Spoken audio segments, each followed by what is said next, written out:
ദൈവത്തിൻ പുത്രനാം യേശുഭൂജാതനായി സ്നേഹിപ്പാൻ ക്ഷമിപ്പാൻ സൗഖ്യം നൽകിയിടുവാൻ ജീവിച്ചു മരിച്ചവൻ എന്നെ രക്ഷിപ്പാനായി ഇന്നും ജീവിക്കുന്നവൻ എന്നെ കരുതാൻ താൻ വാഴുകയാൽ ആകുലമില്ല നാളെയെന്ന് ഭീതിയില്ല ഭാവിയെല്ലാം തൻ കയ്യിലെന്നോർത്താൽ എത്ര ധന്യമേ ലോക ജീവിതം.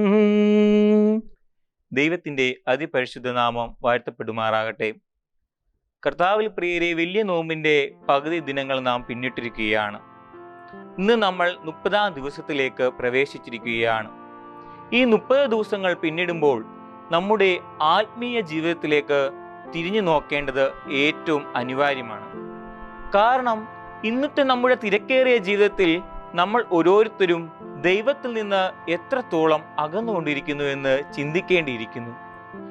വലിയ നോമ്പ് എന്ന് പറയുന്നത് വെറും ആചാര അനുഷ്ഠാനങ്ങളായി ഇന്ന് മാറിക്കൊണ്ടിരിക്കുമ്പോൾ, പ്രിയമുള്ളവരെ, ഒരുവന്റെ വേദന അത് നമ്മുടെയും വേദന കൂടെ ആകുമ്പോഴാണ് ഈ വലിയ നോമ്പ് ഏറ്റവും അർത്ഥവത്തായി തീരുന്നത്.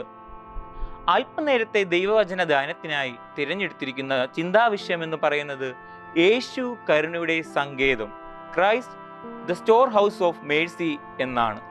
ഇതിനായി തിരഞ്ഞെടുത്തിരിക്കുന്ന വേദഭാഗം എന്ന് പറയുന്നത് വിശുദ്ധ യോഹന്നാന്റെ സുവിശേഷം 5-ാം അധ്യായം 1 മുതൽ 18 വരെയുള്ള വാക്യങ്ങളാണ്. ഈ വചനം നമ്മൾ പലപ്പോഴായി ചിന്തിക്കുകയും ധ്യാനിക്കുകയും ചെയ്തിരിക്കുന്ന പരിചിതമായ വേദഭാഗമാണ്. ഈ വചനങ്ങൾ വായിക്കുമ്പോൾ ക്രിസ്തു കരുണയുടെ സങ്കേതമാകുന്നത് എങ്ങനെയെന്ന് കാണുവാൻ കഴിയുന്നു. ബെത്സദയിലെ രോഗിയുടെ അനുഭവമാണ് ഈ വേദഭാഗത്ത് പറഞ്ഞിരിക്കുന്നത്. നമുക്കറിയാം, 38 വർഷങ്ങളായി രോഗബാധിതനായി കുളത്തിനരികിൽ കിടന്നിരുന്ന ആ മനുഷ്യൻ നോമ്പ് കാലത്ത് നാം അനുഭവിക്കുന്ന ആത്മീയ ദൗർബല്യത്തെയും ആത്മീയ മന്ദഗതിയുമാണ് സൂചിപ്പിക്കുന്നത്. എന്നാൽ ആ മനുഷ്യന്റെ ജീവിതത്തിലേക്ക് യേശു ക്രിസ്തു കടന്നു വരുമ്പോൾ അവന്റെ ജീവിതം പ്രകാശപൂരിതമാവുന്നത് നമുക്ക് കാണുവാൻ ഇടയാകുന്നു. പ്രിയമുള്ളവരെ, നമ്മുടെ ജീവിതത്തിലേക്കും യേശു കടന്നു വരുമ്പോൾ നമ്മുടെ ജീവിതം പലപ്പോഴും ഏറ്റവും അനുഗ്രഹീതമാവുന്നത് അനുഭവിപ്പാൻ ഇടയാകുന്നു. യേശു ഈ മനുഷ്യനോട് ചോദിക്കുന്ന ഒരു ചോദ്യമുണ്ട്: നിനക്ക് സൗഖ്യമാകുവാൻ മനസ്സുണ്ടോ എന്ന്. ഈ ചോദ്യം നമ്മൾ ഓരോരുത്തരോടുമുള്ള ചോദ്യമാണ്. മകനെ, മകളെ, നിനക്ക് സൗഖ്യമാകുവാൻ മനസ്സുണ്ടോ? നോമ്പ് കാലം വെറും ഭക്ഷണ ക്രമീകരണത്തിന്റെ മാത്രം കാലമല്ല, മറിച്ച് മനസ്സിന്റെ ശുദ്ധീകരണം, ഹൃദയത്തിന്റെ പരിവർത്തനം, പാപത്തു നിന്നുള്ള മോചനം, ക്രിസ്തുവിലേക്കുള്ള തിരിച്ചുവരവ് എന്നിവയ്ക്കുള്ള ക്ഷണമാണ്. ഇവിടെ ബെത്സദയിൽ കാത്തുകിടക്കുന്ന രോഗിയായ മനുഷ്യനെ സഹായിപ്പാൻ ആരുമില്ലായിരുന്നു. സ്വാർത്ഥത നിറഞ്ഞ ലോകത്തിൽ നമ്മളെ സഹായിക്കുവാൻ ആരുമില്ലാത്തയിടത്ത് യേശു ക്രിസ്തു തന്നെ നമ്മുടെ സഹായദായകനായി തീരുന്നത് കാണുവാൻ ഇടയാകുന്നു. നോമ്പും പ്രാർത്ഥനയും നമുക്ക് ക്രിസ്തുവിന്റെ കൃപ അനുഭവിപ്പാൻ ഇടയാകുന്നു. രുചി വെടിഞ്ഞ് മറ്റുള്ളവരിലേക്ക് രുചി പകരുമ്പോഴാണ് ഈ നോമ്പുകാലം ഏറ്റവും ധന്യമായി തീരുന്നത്.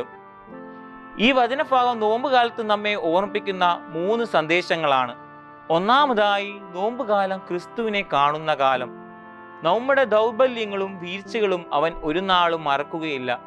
38 വർഷം രോഗിയായി, 38 സെക്കൻഡ് രോഗിയായി പോലും ഇരിക്കുന്നത് ചിന്തിക്കാൻ നമുക്ക് കഴിയുകയില്ല. ക്രിസ്തു സ്നേഹത്തിന്റെ ഉറവിടമാകുന്നു എന്നത് ഇവിടെ കാണുവാൻ ഇടയാകുന്നു. രണ്ടാമതായി, നോമ്പുകാലം ക്രിസ്തു നമ്മോട് ചോദിക്കുന്ന കാലം: നിനക്ക് മാറാൻ മനസ്സുണ്ടോ? പാപത്തിൽ നിന്ന് തിരിഞ്ഞു വരാൻ, കരുണയുടെ ജീവിതത്തിലേക്ക് കടക്കാൻ, ക്ഷമിക്കുവാനും സ്നേഹിക്കുവാനും നമ്മെ വിളിക്കുന്ന സമയമാണ് ഈ കാലം. മൂന്നാമതായി, നോമ്പുകാലം ക്രിസ്തു നമ്മെ ഉയർത്തുന്ന കാലം. എഴുന്നേറ്റ് നിന്റെ കിടക്കയെടുത്ത് നടക്ക. നമ്മുടെ പാപക്കിടക്കയും നിരാശയും സ്വാർത്ഥതയും പൊക്കി മാറ്റി ഒരു പുതിയ മനുഷ്യനായി ക്രിസ്തുവിനൊപ്പം നടത്താൻ ക്രിസ്തു നമ്മെ വിളിക്കുന്നു. വലിയ നോമ്പിന്റെ ലക്ഷ്യം എന്നത് നമ്മെ ക്രിസ്തുവിന്റെ കരുണയിൽ മുക്കുക എന്നതാണ്. ഈ ദിവസങ്ങൾ കൂടുതൽ പ്രാർത്ഥിക്കുക, കൂടുതൽ ക്ഷമിക്കുക, കൂടുതൽ കരുണ കാണിക്കുക, കൂടുതൽ ക്രിസ്തുവിനെ അനുസ്മരിക്കുക. അപ്പോൾ ക്രിസ്തു നമ്മുടെ ജീവിതത്തിലേക്ക് കടന്നു വരികയും ബെത്സദയിലെ കുളമായി മാറുകയും ചെയ്യും. ചികിത്സയും കരുണയും നിറഞ്ഞ സങ്കേതമായി ക്രിസ്തുവിൻ്റെ കരുണ ഈ നോമ്പ് കാലം ഉടനീളം നമ്മെ പുതുതാക്കി മാറ്റുവാൻ ഇടയാകട്ടെ. നമുക്ക് പ്രാർത്ഥിക്കാം.